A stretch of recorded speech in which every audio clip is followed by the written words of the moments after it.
Hello, welcome to Free Bible Commentary with Pastor Teacher Dr. Bob Utley. Be sure to visit Free Bible Commentary at www.freebiblecommentary.org. Now, here's Bob. We're dealing with two Psalms, Psalm 18 and Psalm 66. I hope you'll get your Bible and follow with me as we go through these two very significant Psalms. Psalms 18 has the longest introduction of any psalm in the Psalter. It is repeated exactly in 2 Samuel 22, 1 through 51.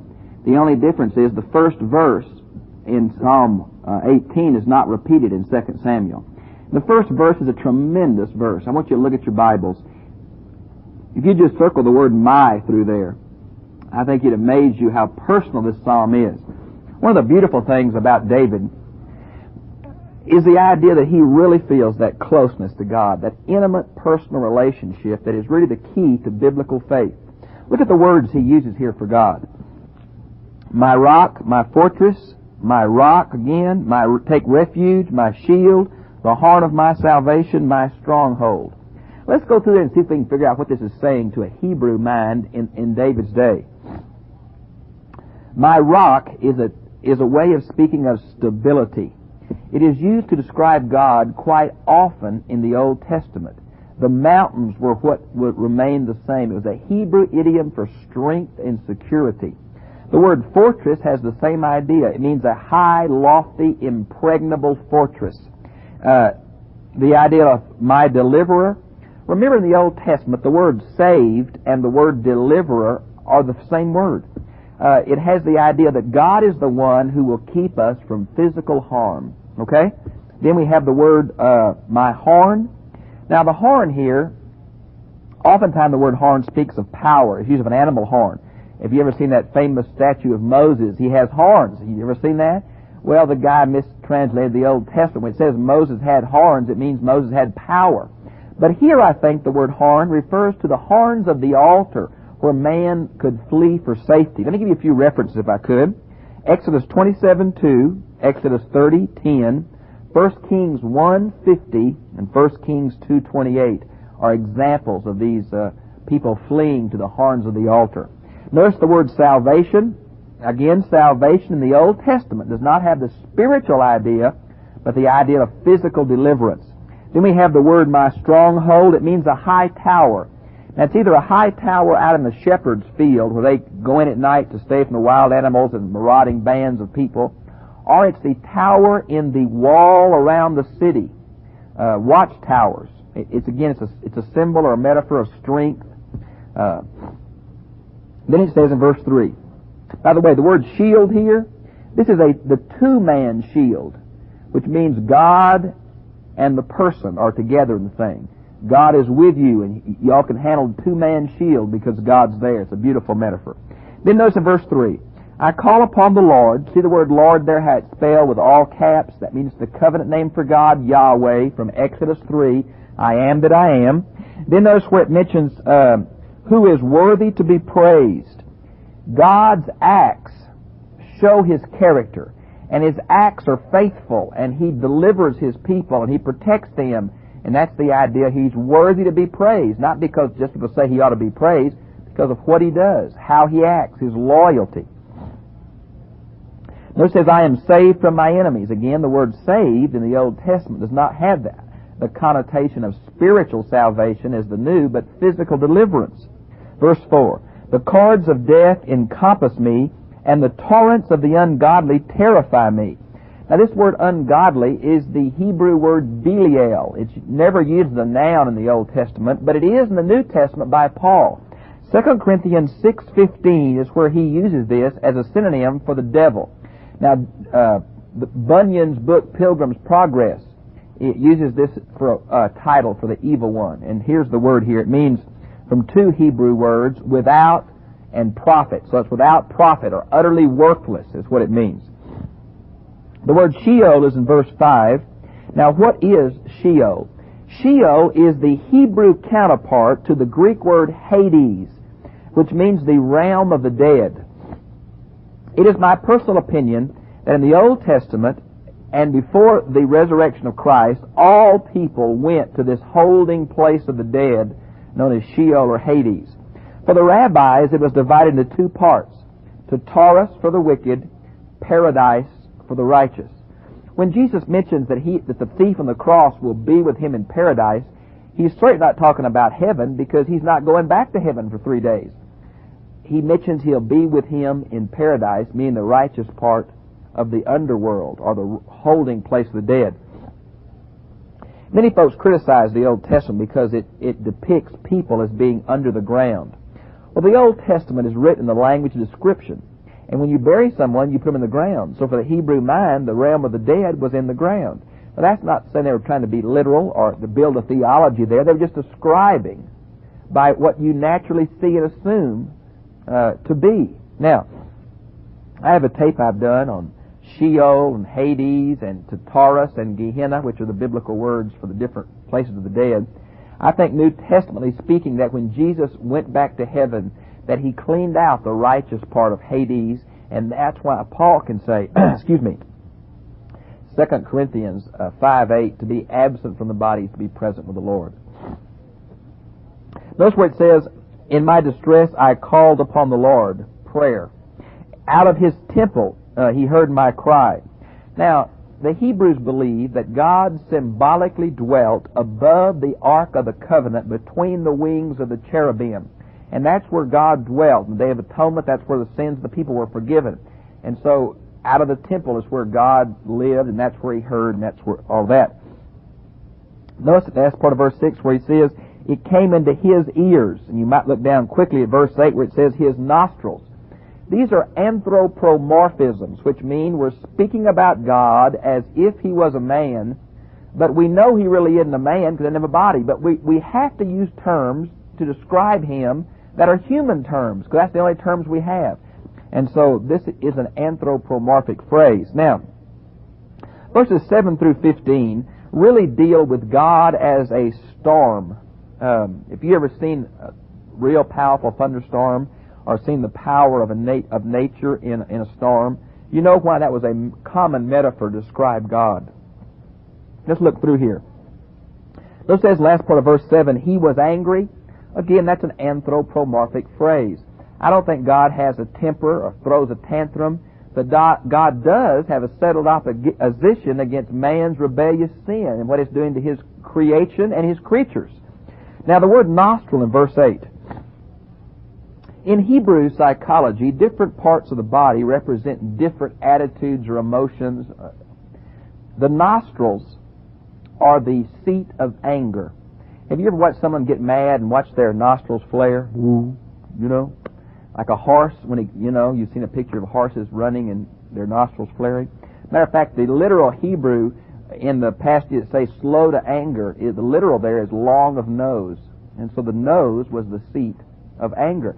As the bowels were the seat of the emotion, as the heart was the seat of the personality, as the loins were the seat of strength, so the nose is the seat of anger. Notice the last part of verse 9 where it says, thick darkness under his feet. Now this is the idea of God being accompanied by the Shekinah cloud of glory. We see it in the wilderness experience, a cloud of fire by night to light up the camp, of shade by day. Isaiah saw the temple filled with smoke.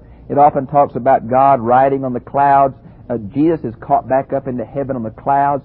When it says Jesus is going to come again, it says he's going to come with the clouds of heaven. It's a symbol of deity. Matter of fact, in Daniel 7:13, it says the Son of Man rode on the clouds of heaven. So here we have a human being with divine attributes. There's two purposes of that. I think the power and speed of nature, but also the covering of God. No one can see God and live, so he dwells in a cloud to protect man. Now, notice in verse 10, it says he rode upon a cherub. Now, what is a cherub? Well, a cherub is the singular of the word cherubim.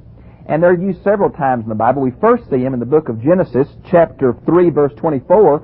This is the angelic creature that keeps Adam and Eve out of the Garden of Eden. We see them again in Exodus 25, 18 through 22, when they're told to be put on top of the Ark of the Covenant. We see them again in the book of Ezekiel, chapter 1, verse 22 and following, and chapter 10, verse 1 and following. in Ezekiel's vision. But really what we have here, I think, is two angelic order, but described differently. It seems in Genesis and in Exodus, they have 2 wings and 1 face. But in Ezekiel, they have 4 faces and 4 wings.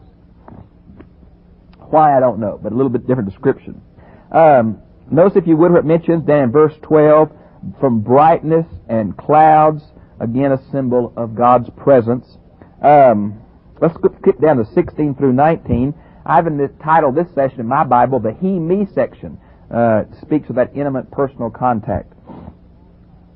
He sent from on high and took me. Now here's the idea. It goes back to verse 2 about that power and strength that God personally came and delivered someone. Look at the second verse. He drew me out of many waters. Now, the Hebrews were people who were desert people primarily. Water frightens desert people. The torrents of the spring rains, the melting snow. Do you know Israel never had a fleet of ships? She always hired the Phoenicians, even during Solomon's time. Hebrews were afraid of waters. Well, here's God delivering him out of the water. Notice over here in verse 19, the same kind of thing. It says, I brought you to a broad place. Desert people are afraid of being close in with mountains or trees. I happen to live in Lubbock, Texas right now, and many people who have been born out here on the plains of Texas get very nervous in a forest. And that's the idea of the Hebrew people here. But look, verse 20. The Lord has rewarded me according to my righteousness, according to the cleanliness of my hands. Now this is an Old Testament understanding, not a New Testament one. We have to understand that. I think what we have here is David saying, I've never broken the law that I know of. I've never premeditatively violated God's commands. Remember the rich young ruler in the New Testament who told Jesus he never broke the commands from his youth? I think he was sincere about that. He didn't think he had violated God's commands. This is an Old Testament sense, not a New Testament sense. Now, notice down where it says in verse 26, the words crooked, and the last word can have the word twisted. In Hebrew psychology, the word for righteous or just means a straight edge or a standard. All the words for sin and perversion mean a deviation from that standard, and that's reflected here in the Hebrew words for crooked and twisted. Notice where it says, verse 28, Thou dost light my path and illumine my darkness. Light was very important to ancient people who had no electricity. It's the idea of a metaphor of God's guidance and cleansing. That's what it's talking about. Now, notice if you would, let's see, verse 30, the word of the Lord is tried. It's the idea of God can be depended on because we've put Him to the test. He puts us to the test. We've put Him to the test, and we found Him faithful and loyal and always there and always ready to act. Now, notice where it says, who is a rock except our God? You might want to see Deuteronomy 32, verses 4 and 31, the idea of God as a rock. Notice where it says, He makes my feet like hinds' feet. This is an animal metaphor for security or stability. This particular animal walks in its own tracks. Its hind legs step in the same place its front legs did, and it's a proverb, this animal, the way it walks, for stability or security. Matter of fact, there's a series of metaphors through here on stability and security. Let me give you a whole list of them. We have this idea about the hinds' feet. Then it says, set me in high places, means an impregnable fortress. Then it says, then in verse 35, the right hand upholds me. The right hand is a biblical metaphor for power, security, authority. Verse 36, my feet have never slipped. Another metaphor for security. Place my feet on solid rock. It's the idea, if your foot doesn't slip, it's in a place of solid security. And that again is another biblical metaphor. Really, verses 32 through 36 are David as a soldier. Now, in verse 46, this psalm, it says, as the Lord lives. Now, I think that's in contradistinction to Baal, who is the fertility god, who dies in the winter and is reborn in the spring. God is the ever-living one. He's the only thing that has life. And that goes back to the ideal of Yahweh being the covenant name of God from the Hebrew verb to be. I always am, might be a good translation. The last deal here has the idea, He gives great deliverance to His king and shows loving kindness to His anointed. The word loving kindness is the Hebrew word hesed. It's the verb form of the Hebrew name Yahweh, or covenant name for God. It means covenant loyalty, faithfulness, God is consistent. Okay? Now, when it says His anointed, that's the word for Messiah. Okay? It says to David and his descendants forever. And this is talking about the continual promise that God has through the ages. You might want to see where Paul uses this to show this verse to show Christ's love for the Gentiles in Romans 15:9. Well, before I get to Psalm 66, here's my friend Phil Crenshaw with some opportunities for you. Thank you for watching today. Bob will return in just a moment. We at the International Sunday School Lesson would like to take this opportunity to offer you a weekly exegetical outline of these Sunday School lessons free. This includes historical background, word and phrase study, and discussion questions. All we need is your address. Now here is ours. International Sunday School Lesson Incorporated, Post Office Box 2711, Lubbock, Texas 79408. Also, there is available free and postage paid the catalog of Bob's teachings on cassette tapes. This catalog includes over 900 subjects. We will be happy to send it to you this week so that you can order the tapes that interest you. Now here is our address again. International Sunday School Lesson Incorporated, Post Office Box 2711, Lubbock, Texas 79408. Now Psalm 66. Psalm 66 is an anonymous psalm. We don't know who wrote it. Many people have opinions, but it just doesn't say. The Arabic translation says David, but that is just a later edition that has no validity whatsoever. This psalm has often been unusual to folks. It has no title. If you look at it, verses 1 through 1 through 12 is plural, and then 13 through 20 is in the singular. It seems to me it's a choral praise. We have the choir singing and then the individual soloist about the goodness of God, and that may be a good idea. When it mentions here, shout for joyfully to God, it's in the plural. You might want to see Psalms 101 where it's used again. It's talking about all the earth. So here we have all of creation praising God. I think that's very interesting. I think also it talks about that it's a universal element here, which is very unusual in the Psalms. You might want to see Revelation 5, where all kindreds and all tribes sing the song, Worthy is the Lamb. Tremendous. Now, notice where it says, the glory of His name. Now, the name in Hebrew is very important. It speaks of the character of a person. If you'll look down at verse 3 where it says, say to God, how awesome are thy works. God gets the character of His name from His acts. There's a little book entitled The God Who Acts. That's a perfect name for God. We know God, we know who He is, not by some theoretical philosophy, but because the way He acts towards us. His faithfulness, His actions show who He is. The same is true for us. We're not who we say we are. We're who we are by the way we act. Now, notice where it mentions here, the word awesome, of course, is the word terrible. You might want to see 65:5. Notice where it says, because of thy greatness of thy power, thine enemies will have feigned obedience for thee. Well, what does feigned mean to you?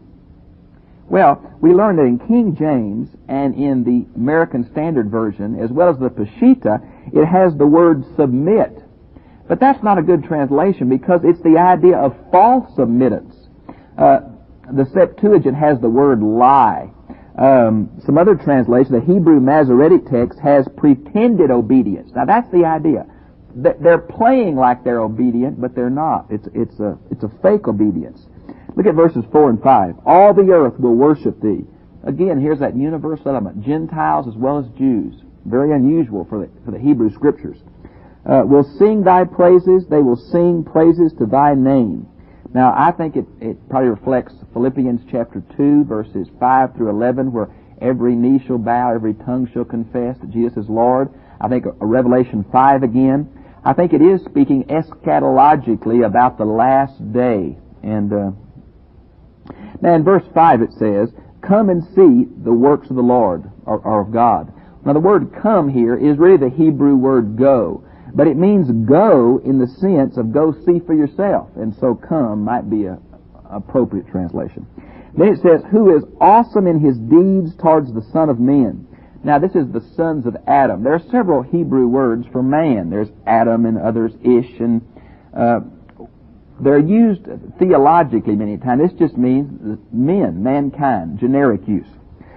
He turned the sea into dry land. Well, we're talking about the Exodus, Exodus 14.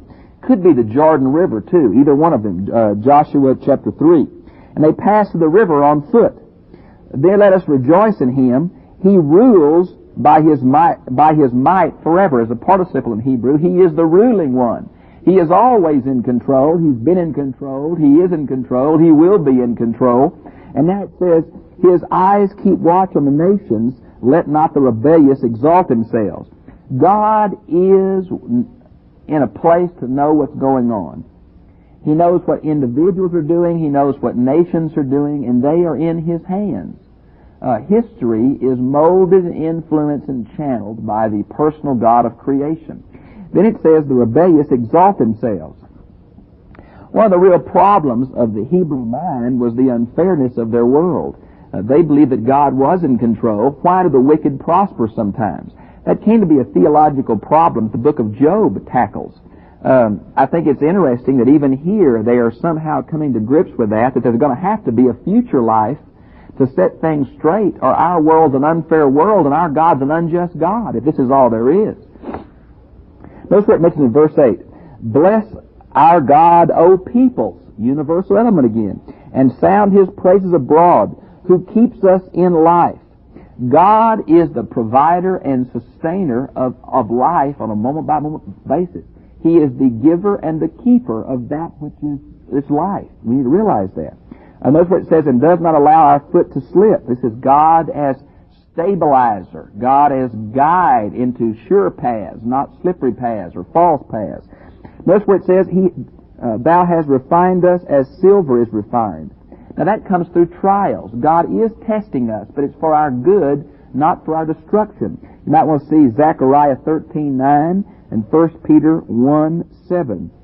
It may come from evil men, it may come from evil circumstances, but God will channel it and use it for His good and our good if we'll just trust Him in the midst of circumstances. We're always wanting God to change the circumstances. I think the promise of God being with us and helping mold evil into good is the greatest promise there is. Now, notice where it mentions here, Thou didst bring us into the net. Now this word can be translated net in some context and stronghold in other contexts. Here it means an animal snare. God allows us to be snared in the circumstances of life for our own good. That's hard for us to buy sometimes, but I do think it's a true biblical statement. Thou didst lay oppressive burden upon our loins. Now again, the Hebrew loin is that thigh muscle from the knee to the hip. It is the strongest muscle in the body. Therefore it came to be the seat of strength. God lays the burdens on our strength. I think testing will come to every child of God, and it will come in the area of our priority. We need to think about that. See Deuteronomy 33:11. Thou didst make men ride over our heads. Evil men are going to be put in places of authority over us. It's probably speaking of the Egyptian bondage, but it may be speaking of your employer-employee relationship. God allows that sometime for our good and our instructions.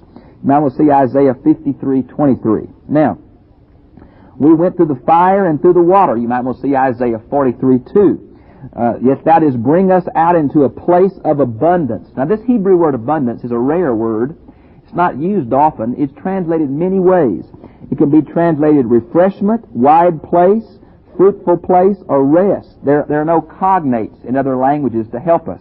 What it's saying is these trials, these problems, these frustrations, even these circumstances brought on by evil people are going to result in our blessing and our good if we'll just hang in there and trust Him. Now, let's see.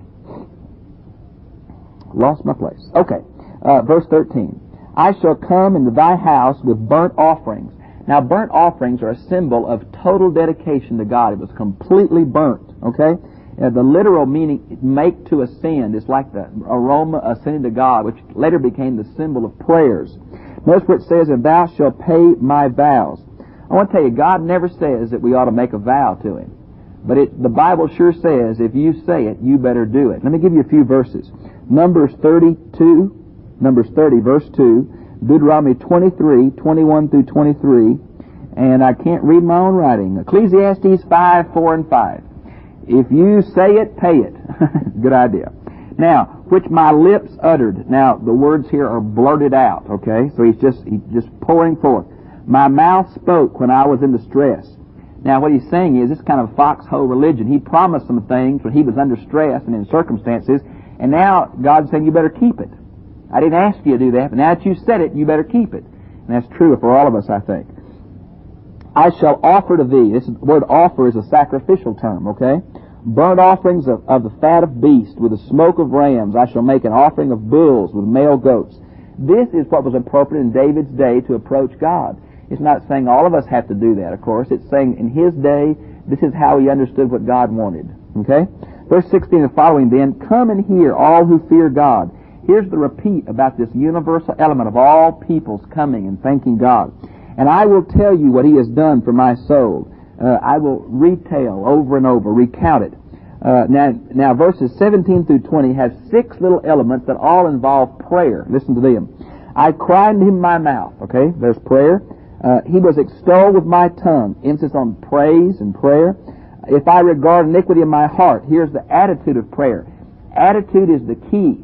We must realize that God looks at our attitude first before anything else we do. You can pray all you want to. You can offer all the sacrifices you want to. But if your heart is not right, it doesn't mean anything. Matter of fact, many times religious ritual is a barrier between God and man because it makes us feel self-assured or self-righteous, when in reality we're naked and wretched before Him because our attitude is wrong. What the word heart usually speaks of the entire personality, okay? And the Lord will not hear. You might want to see John 9:31. I think it's theologically incorrect to say the Lord won't hear, but I think it is true to say the Lord won't heed. Now, notice where it mentions, He has given heed to the voice of my prayer. God answered. Blessed be God who has not turned away from my prayer. He's heard, He listened, nor His loving kindness from me. Now, this word loving kindness is this covenant term, this covenant fidelity, this loyalty with no strings. The psalmist here felt like God had heard and listened, though there were some dark times in his life. I don't know what you're going through. You may be going through some awful hard times, divorce, cancer, problems, things you can't understand, circumstances beyond your control, evil people. But I want to tell you, God's in it with you. God hears your heart. God knows your motives. If you'll trust Him, it will be all right. Hang in there. Don't give up. There will come a day, if we trust Him, that we'll praise Him even for the hard times. It's hard to say, thank you, Lord, in the middle of hard times. But the maturity of our lives is seen that we look back at our life and we say, thank you, God. My life was in your hand. I didn't see it. I didn't know it, but you were there. It's made a difference. Thank you for that. Well, I've enjoyed being with you. I'll see you again, same time, same place next week.